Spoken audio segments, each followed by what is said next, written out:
नमस्कार दोस्तों, मैं कुणाल आपका स्वागत करता हूं। ये हमारा प्राचीन इतिहास की सीरीज का ये तीसरा वीडियो है। इससे पहले हम लोगों ने मिस्र की सभ्यता तथा मेसोपोटामिया की सभ्यता का संबंध में अध्ययन कर चुके हैं। आज हमारा तीसरा वीडियो सिंधु घाटी सभ्यता के संबंध में है, जिसे अन्य नामों से सैंधव सभ्यता, हड़प्पा की सभ्यता तथा मोहनजोदाड़ो की सभ्यता के नाम से भी जाना जाता है। हम लोगों ने देखा इससे पहले वाले सीरीज अन्य वीडियो में कि सभ्यताओं का विकास कैसे होता है, तथा मेसोपोटामिया की सभ्यता का सिंधु घाटी की सभ्यता से क्या संबंध है। ऐसा कहा जाता है कि सिंधु घाटी सभ्यता का उद्भव मेसोपोटामिया की सभ्यता का ही देन है, ऐसा माना जाता है, कंफर्म नहीं है।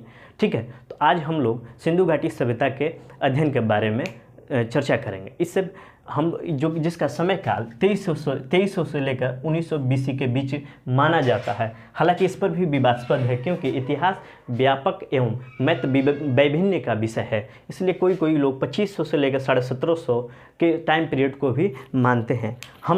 हमने अपना इतिहास का अध्ययन 3500 BC यानी मिस्र की सभ्यता से किया था। उसके बाद मेसोपोटामिया की सभ्यता 3200 से 3100 BC के बीच अध्ययन का समय काल को पढ़ा। अब हम लोग पहुंच चुके हैं 2300 BC के करीब में। तो आज हम लोग पढ़ेंगे सिंधु घाटी सभ्यता। सन 1921 से पहले तक इस सभ्यता के संबंध में कोई जानकारी नहीं थी। तो ये इस सभ्यता की खुदाई सर जॉन हॉवर्ड मार्शल के नेतृत्व में की गई। अगर पर्टिकुलर अब देखें तो पहला शहर था हमारा हड़प्पा शहर का खुदाई किया गया, जिसके दयाराम साहनी के निरीक्षण में इसकी खुदाई की गई, तथा दूसरा मोहनजोदड़ो शहर की जो रखालदास बनर्जी 1922 में इनके नेतृत्व में की गई। इसलिए इस सभ्यता को सिंधु घाटी सभ्यता के अलावा हड़प्पा या मोहनजोदड़ो की सभ्यता भी कहते हैं, और इसके अलावा सैंधव सभ्यता भी कहते हैं। हड़प्पा और मोहनजोदड़ो को तथाकथित जुड़वा नगर के नाम से भी जाना जाता है। अब हम समझते हैं, इतिहास पढ़ने का मतलब होता है कि हम अपने समय को पढ़ रहे होते हैं। किसी खास समय में समाज कैसा है, धर्म कैसा है, कला कैसी है, संस्कृति कैसी है और उसकी राजनीति कैसी है, इसे ही हम लोग इतिहास कहते हैं। सिंधु घाटी सभ्यता के संबंध में जानकारी हमें पुरातात्विक खुदाई के फलस्वरूप हुई। यह एक कांस्य युगीन आदि ऐतिहासिक तथा नगरीय सभ्यता के रूप में विश्व में प्रसिद्ध है। ठीक है, सिंधु घाटी सभ्यता मेसोपोटामिया और मिस्र की सभ्यता से उन्नत सभ्यता थी और क्षेत्रफल की दृष्टि से बड़ी भी थी। आज हम लोग इसके संबंध में परिचयात्मक जानकारी लेंगे कि इसका भारत में, पाकिस्तान, मुख्यतः ये 3 देशों भारत, पाकिस्तान और अफगानिस्तान में इसके क्षेत्र फैले हुए हैं। तो आज हम लोग जानेंगे कि ये कहाँ कहाँ भौगोलिक इसका विस्तार हुआ है, तथा इसके अगले वीडियो में हम लोग जानेंगे कि इसकी नगरीय योजना क्या है, सामाजिक संरचना क्या है, राजनीतिक संरचना क्या है, धर्म कैसा है और इस सभ्यता का पतन कैसे हुआ। तो शुरुआत करते हैं हम लोग इसके भौगोलिक विस्तार को लेकर। तो इसका भौगोलिक विस्तार उत्तर में जम्मू कश्मीर के मांदा जो कि चिनाब नदी के किनारे है, ये सबसे उत्तरी भाग है। उसके बाद महाराष्ट्र के दाइमाबाद जो कि गोदावरी नदी के सहायक नदी के किनारे पे बसा हुआ, ये सबसे दक्षिणी भाग है। तथा पश्चिमी भाग के बारे में समझे तो ये बलूचिस्तान के सुतका गेडोर में दास की नदी के किनारे है, तथा पूर्वी भाग में यूपी के आलमगीर में हिंडन नदी के किनारे है। तो ये आपका चौहद्दी हुआ सिंधु घाटी सभ्यता का। ठीक है, ये मान के ऐसा चला जाता है कि ये 3 देशों भारत, पाकिस्तान और अफगानिस्तान तीनों में फैला हुआ ऐसा माना जाता है। कि माना जाता है क्या, मतलब कि भारत में सबसे ज़्यादा सिंधु घाटी सभ्यता के स्थल लगभग 900 के करीब में, और भारत में भी गुजरात में सबसे ज़्यादा स्थल पाए जाते हैं। इसके बाद पाकिस्तान में लगभग 500 और अफगानिस्तान में कुल मिलाकर 2 हैं। तो इस कुल मिलाकर आसपास 1500 के आसपास स्थल पाए गए, और धीरे धीरे इसका और भी स्थलों की जानकारी हो रही है, तो धीरे धीरे इसकी संख्या बढ़ती जाएगी।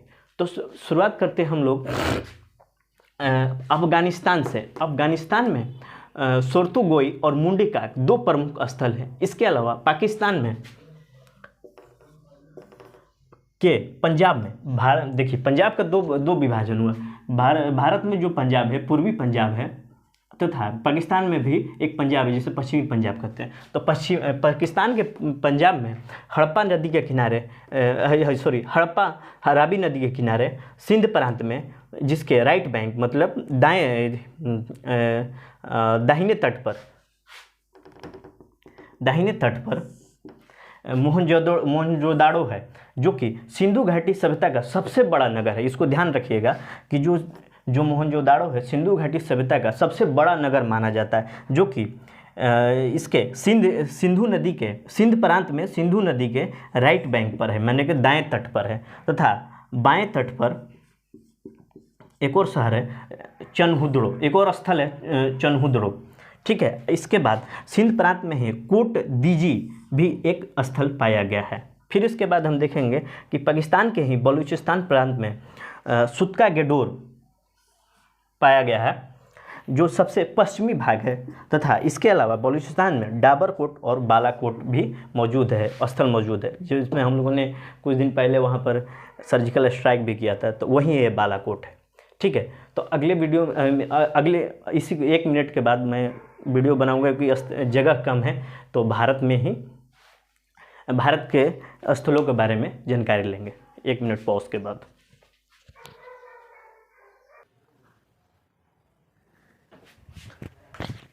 भारत में सिंधु घाटी सभ्यता के संबंध में विभिन्न स्थल पाए गए हैं। इसकी सीमा बलूचिस्तान के राजस्थान के मरुस्थलीय क्षेत्र तक तथा हिमालय के तलहटी से गुजरात तक पाया जाता है। भारत में मुख्यतः हरियाणा, पंजाब, राजस्थान, गुजरात तथा पश्चिमी यूपी में इसके स्थल पाए गए। तो हम लोग देखेंगे बारी बारी से कि भारत में कौन से राज्य में कौन सा स्थल पाया गया है, किस नदी के किनारे, और इसकी खास बिंदु, मुख्य बिंदु, उसकी खासियत क्या है। तो सबसे पहले हम लोग देखेंगे जम्मू एंड कश्मीर में, जो कि सबसे उत्तरी भाग था, ये मांदा स्थल पर चिनाब नदी का नाम चिनाब था। चिनाब नदी के किनारे इसका स्थल पाया गया है, ठीक है।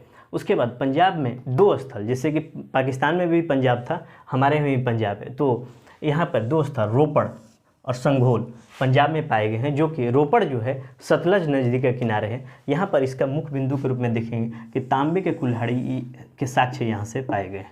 उसके बाद हरियाणा में 3 स्थल बनावली, राखीगढ़ी और भगवानपुर पाया गया है। इसमें बनावली जो है सरस्वती नदी के किनारे है, और राखीगढ़ी जो है घग्गर नदी के किनारे है। जैसे कि हम लोगों ने पढ़ा कि मोहनजोदड़ो सिंधु घाटी सभ्यता का सबसे बड़ा नगर था, सबसे बड़ा स्थल था, उसी तरह भारत में सिंधु घाटी सभ्यता का सबसे बड़ा स्थल राखीगढ़ी है, जो कि घग्गर नदी के किनारे है। तो देखेंगे कि बनावली में जो सरस्वती नदी के किनारे है, वहाँ पर मिट्टी के हल यानी कि टेराकोटा पाया गया है। ये सब बहुत ही इंपॉर्टेंट है, छोटे छोटे ऑब्जेक्टिव के रूप में यहाँ से क्वेश्चन आ जाते हैं। तो मिट्टी के हल या टेराकोटा कहाँ पाया गया है? बनावली में, सरस्वती नदी के किनारे जो है। अगला है राखीगढ़ी, जो कि घग्गर नदी का है, भारत में स्थित सबसे बड़ा स्थल है। तो यहाँ से हम लोगों को ताम्र उपकरण की प्राप्ति हुई है। उसके बाद राजस्थान में देखेंगे 2 स्थल, कालीबंगा और बलाथल। ये जो कालीबंगा है घग्गर नदी के किनारे है, ये बहुत ही इंपॉर्टेंट है। इस पर कई बार हर तरह के पीसीएस और यूपीएससी में भी क्वेश्चन पूछे जा चुके हैं। तो यहाँ से मुख्य बिंदु में हमने देखेंगे कि जूते हुए खेत के प्रमाण और काले रंग की चूड़ियाँ पाई गई, इसके अलावा प्रमाण पाए गए हैं। इसके अलावा अग्निकुंड तथा भूकंप के साक्ष्य भी यहीं से प्राप्त हुए हैं। फिर उसके बाद यूपी में आलमगीरपुर, संगौली और बड़गांव स्थल हैं।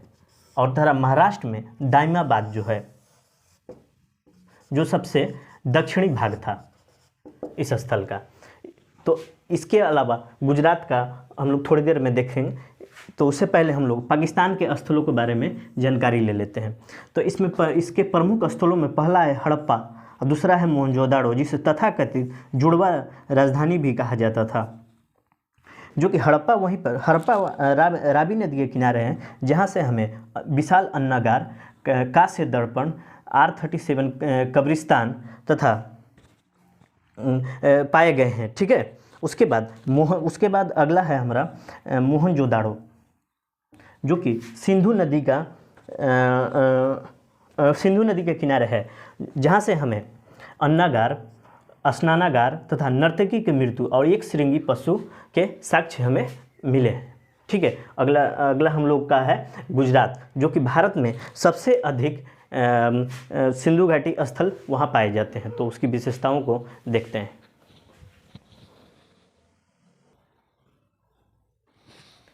ठीक है, तो अगला हमारा राज्य है गुजरात, जो कि भारत में सबसे अधिक हड़प्पा संस्कृति के स्थल लिए हुए हैं। इसमें से सबसे प्रमुख इसको आप लोग बाय हेड कर लेंगे, याद कर लेंगे। ठीक है, ये लोथल है, जो कि गुजरात के अहमदाबाद जिले में है, जो भोगवा नदी के किनारे। कौन सी नदी? भोगवा नदी। इसको मस्ट है, आप वो याद कर लेना। तथा रंगनाथ राव के द्वारा 1957 में इसकी खोज की गई, मतलब इस स्थल की खुदाई की गई थी। तो इसको आप रट जाए। लोथल है, जो कि अहमदाबाद जिले में भोगवा नदी के किनारे रंगनाथ राव द्वारा 1957 में इसकी स्थल की खोज की गई थी। ठीक है, तो इसकी मुख्य बिंदुओं में देखेंगे कि यहाँ पर गोदीबाड़ा बड़ा ही इंपॉर्टेंट है, जिसे पतन कहते हैं, पोर्ट। यहाँ गोदीबाड़ा, चावल के अवशेष, अग्निकुंड, हाथी दांत, 3 युगल समाधियाँ और घोड़े के मूर्ति के अवशेष पाए गए हैं। तो इसको आप रट जाइए, लोथल। फिर अगला है हमारा धौलावीरा। ठीक है, और जो ये गुजरात में ही है। ठीक है, अगला है रंगपुर, जो कि भादर नदी के किनारे है, भादर, जहाँ से हमें धान की भूसी, ज्वार, बाजरा प्राप्त हुआ है। ठीक है, एक पॉइंट छूट रहा है, जो कि धौलावीरा में है, जो कि कच्छ में है। ठीक है, यहाँ पर थोड़ा सा मिस्टेक हो गया है, कच्छ में, कच्छ क्या था भाई, नालियों, 3 खंडों में विभाजित नालियों का प्रबंध। ठीक है, तो अलग से आप यहाँ नोट कर लीजिए, धौलावीरा में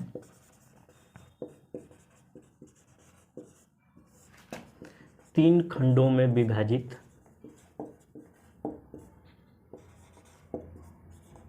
नालियों के अवशेष।